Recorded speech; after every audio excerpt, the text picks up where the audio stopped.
Hello students, मैं सूरज यादव आपका अपनी वीडियो में स्वागत करता हूं।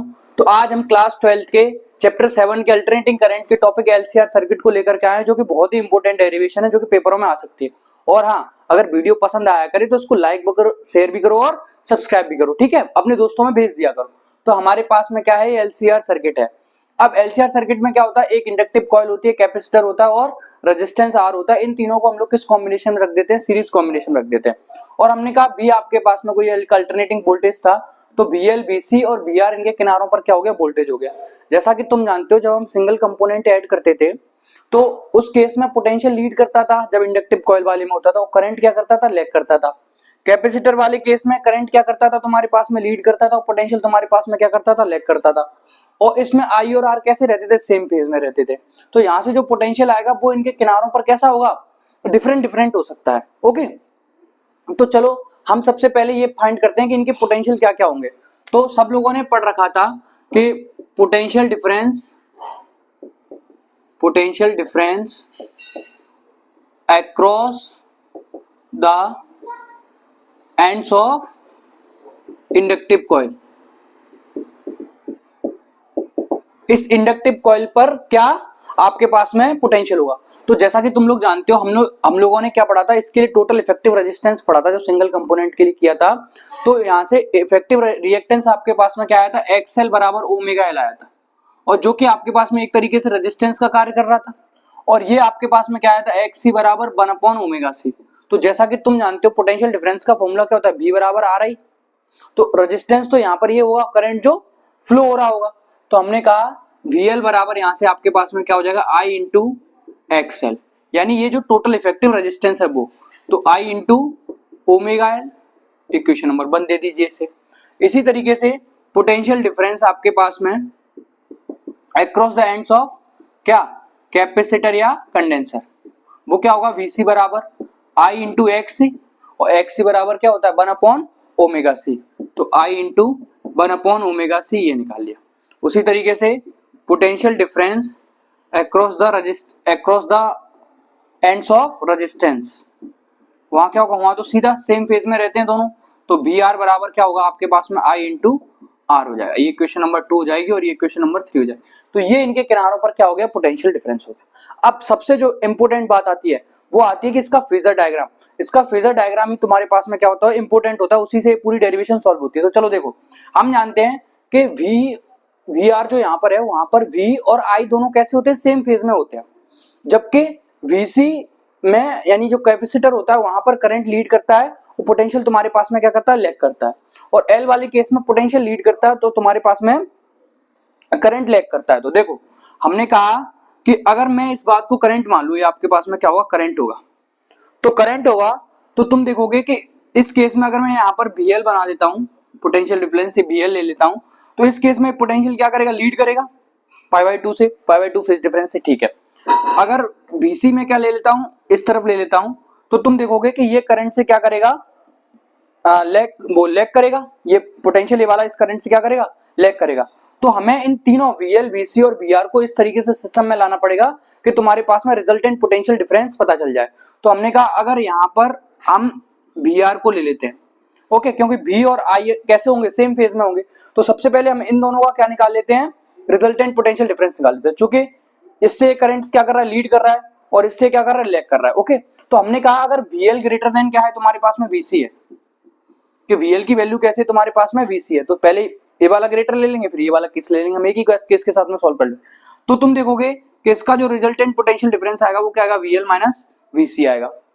अब आप इन तीनों को निकाल सकते हो, ये VL माइनस VC मतलब इन दोनों से रिलेटेड आ गया, और ये VR आ गया। सब लोगों ने parallelogram vector law of addition तो पढ़ा ही हुआ है, तो वहां से हम लोगों ने इसको इस तरीके से बना लिया। और इनका जो रिजल्टेंट आएगा वो हमने कहा ये आपके पास में इसका रिजल्टेंट वेक्टर आ गया, जिसको हम लोगों ने क्या बोल दिया, V बोल दिया, ठीक है। तो ये फेज डिफरेंस पाई पर होगा ये, ठीक है। तो ये VL माइनस VC होगा, तो ये भी तुम्हारे पास में क्या होगा, VL माइनस VC होगा। इतनी बात क्लियर हो रही होगी। सबसे पहले हमने करंट को लिया था, करंट से ये 90 डिग्री क्या करता है, लीड करता है इंडक्टिव कॉइल का पोटेंशियल डिफरेंस, और ये आपके पास में क्या करता है, लैग करता है। तो हमने कहा इन तीनों को हम जोड़ नहीं पाएंगे आसानी से, तो सबसे पहले हम लोगों ने ये बोला कि VL ग्रेटर देन अगर VC होगा, तो यहाँ पर रिजल्टेंट पोटेंशियल डिफरेंस आपके पास VL माइनस VC आ जाएगा। चूंकि ये दोनों सेम फेज में होते हैं, तो पैरेललोग्राम वाले लॉ ऑफ एडिशन से हम जानते हैं इसका जो डायगोनल होगा वो आपके पास में क्या देगा, रिजल्टेंट देगा। क्योंकि अगर ये पूरा 90 डिग्री था तो हम बोलेंगे ये आपके पास में कितना हो रहा है, पाई हो रहा है। इतनी बात क्लियर हो गई। तो अब हम क्या करते हैं, यहाँ से इसके लिए इंपीडेंस निकालते हैं और फेज डिफरेंस निकालने का ट्राई करते हैं। तो सबसे पहले देखो, अगर मैं इस वाले एंगल में आपके पास में क्या निकालूं, पाइथागोरस थ्योरम निकालूं, तो बाय पाइथागोरस थ्योरम आप सब लोग जानते हो क्या होता है, हाइपोटेनियस का square equals to perpendicular square plus base square होता है। तो क्या हो जाएगा यहाँ से वी स्क्वायर यानी हाइपोटेनियस का square equals to perpendicular square, ये क्या होगा आपके पास में, वी आर ही तो है यहाँ से लेके यहाँ तक, ये तो करंट वाला हमने बना दिया था, लेकिन वास्तविकता में तो ये आपके पास में क्या है, वी आर ही है ना, तो प्लस वी आर का स्क्वायर। तो जैसा तुम जानते हो वी एल क्या होता है, देखो आई इंटू ओमेगा एल, और ये आपके पास में आई इंटू 1 ओमेगा सी का whole square plus I square into R square. तो देख रहे होगे तुम, इसमें से आई स्क्वायर कॉमन आ रहा है, इसमें से भी आई स्क्वायर कॉमन आ जाएगा, इसमें से भी आई स्क्वायर कॉमन आ जाएगा। तो इसको क्या लिख सकता हूँ, वी स्क्वायर बराबर आई स्क्वायर यहाँ से कॉमन ले लिया, omega L minus 1 omega C का whole square plus R square. Okay, इतनी बात क्लियर हो रही होगी। अगर मैं इस आई स्क्वायर को यहाँ पर डिवाइड में भेज दूं तब क्या देखोगे आप लोग, तब देखोगे कि V square upon I square बराबर R square plus omega L minus 1 omega C का होल स्क्वायर। अगर बी अपॉन आई का, ये B square upon I square, इसको कैसे लिख सकते हैं, बी अपॉन आई का होल स्क्वायर।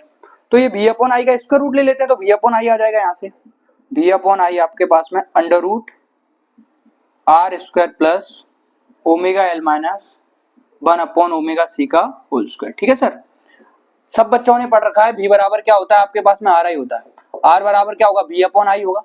तो ये रेजिस्टेंस है, लेकिन हम लोगों ने पढ़ रखा था इससे पहले वाले लेक्चर्स में कि अगर किसी कंपोनेंट में 2 या 2 से अधिक कंपोनेंट जुड़े होते हैं, किसी सर्किट में 2 या 2 से अधिक कंपोनेंट जुड़े होते हैं, तो उस बात को हम लोग क्या बोलते हैं, इंपीडेंस बोलते हैं, और इसको लेटर जेड से रिप्रेजेंट करते हैं।